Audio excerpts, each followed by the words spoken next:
Christmas has come and gone. Biden's transition is underway, and my father, who has been watching the news, announces the change for all of us. We can now stop watching the news. It's better for your health, my brother Panis says. We are now watching a show called Away. It's about 4 astronauts going to Mars. They have to be stuck in a small space together for over a year for the journey, and then they have constant near catastrophes along the way. In other words, a lot like our family during the pandemic. Don't forget your mask, my dad says to me each day when we do our daily 3-hour hike. Wash the fruit first, eh? My mom says to me as I reach for an apple. 357 people got COVID today in Monroe County, my brother tells me, emerging from the basement. It seems a long time ago that my other brother, Paimon, in Los Angeles, could have come for a visit. In fact, the whole family probably hadn't had a joint Thanksgiving in about 20 years. The last time we all got together, I was still in grad school. I had come with my partner and my brother Paimon with his. My mother, who needed a break, suggested that everyone go out to eat, since she was the resident chef extraordinaire. Whoosh, man, she told my dad. Go out to eat. I'm not sure why we all decided to go out together to get fast food, but we packed into 2 cars and headed off. I was in the car with my partner and parents. Paimon followed in his car with his partner. Panis stayed behind for one reason or another. The whole way there was discussion about where would be best. Pana had wanted McDonald's, so since he was the youngest, I think my parents wanted to accommodate. What do you want? My mother asked me. Big Mac, I said. Our family had a special relationship with McDonald's. Every week when we were growing up, my dad would take my brothers and I to the McDonald's near the Kirkwood Soccer Complex, where we played our games. After every swim meet or major event like high school graduation, Pirooz Kalayeh. This was our go-to. My mother even managed to lose weight on daily cheeseburgers for a time. I eat 1 cheeseburger a day and that's it, Pirooz, she told me a few weeks ago. I lose 30 pounds. I doubt I'd lose any weight, but I like Big Macs. My best friend in high school, Kayvon, and I used to devour Big Macs after playing tennis for 4 to 6 hours every day. Big Mac, he'd say to me as soon as we stopped. Okay, I said. On some level, I think it was a very American experience for us as immigrants.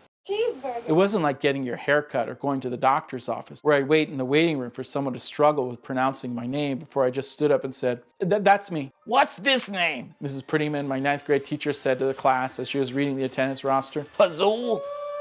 I was Pazool for the entire year after that. At McDonald's, we didn't run the risk of being outed for being immigrants or different in any way. Everyone could come to McDonald's. It didn't matter who you were. The food would be ready in minutes, and unlike our trips to sit-down restaurants, I wouldn't worry about being stuffed in a corner because we looked different, or that someone would spit in our food because my dad made jokes with the waiter.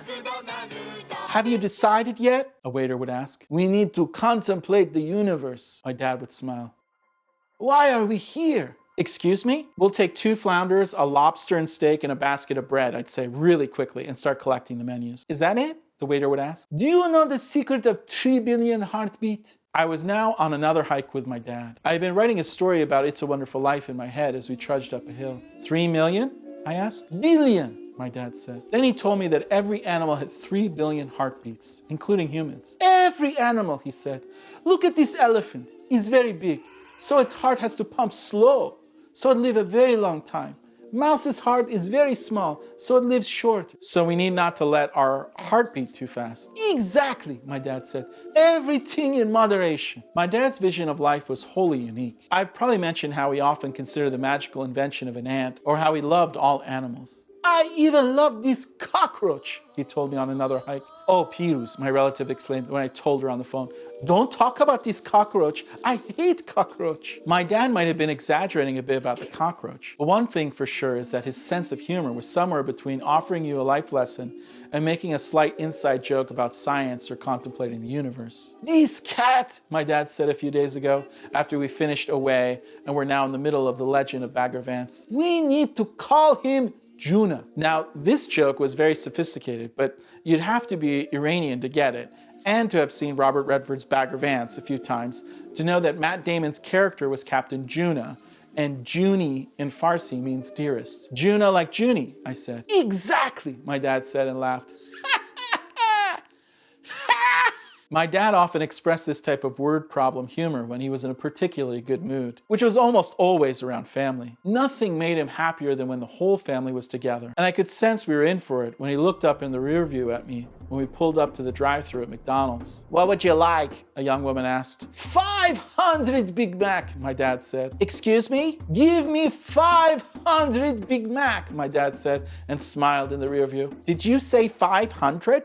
Dad, I said, they might really think you want 500. Okay, he said. Relax, Pirooz, he said, and turned to the drive-thru attendant. No, just give me 10 Big Mac, 10 McChicken, 2 fish fillet, 3, my mom said, 3 fish fillet. My dad rattled off the largest order in McDonald's history. But to the chain's credit, we started getting bags delivered in a little under 5 minutes. As soon as the attendant handed my dad a bag, he handed it over to my mother, and she went through the entire bag to make sure everything was there. Whoosh, man, my mom said, there is only 9 Big Mac.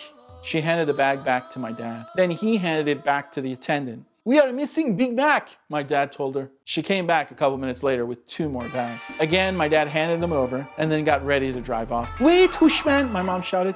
Big Mac is still not here and McChicken is missing. My dad snatched the bag back from my mom and tried once more to explain what was missing to the attendant, but even she was getting lost as my mother telephoned the missing items. 2 McChicken, 1 Big Mac, and 10-piece nugget, my mother said, looking at the attendant. The confusion in the bags and recounting meant that they had to give all the bags back, and at this point, my dad had had it. Let me talk to a manager, eh? The manager was an older guy with a mustache. Sir, what seems to be the problem? This is baloney, my dad said. Are you calling me baloney? The manager said. Yes, my dad said in frustration. I'm baloney? The manager said. I'm baloney? Yes, you are baloney. We need another Mac, I shouted from the back seat. 2 Big Mac, my mother started.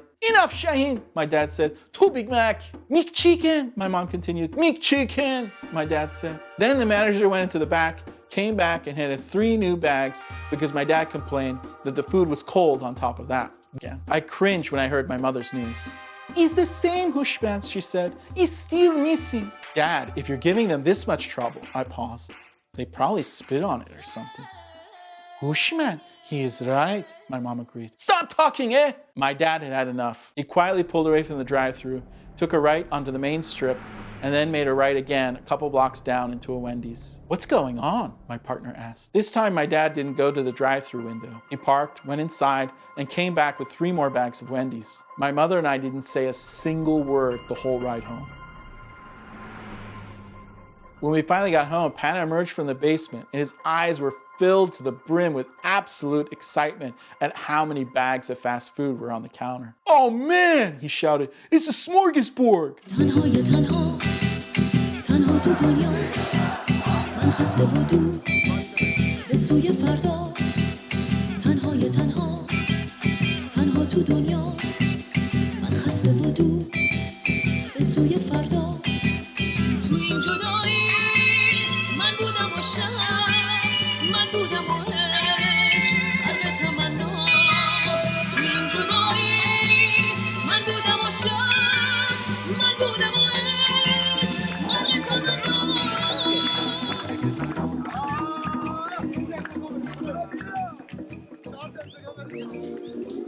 There's only one shot that's in perfect harmony with the field.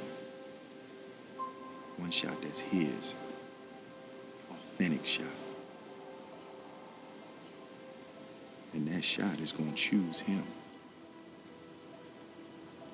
There's a perfect shot out there trying to find each and every one of us. All we got to do is get ourselves out of its way.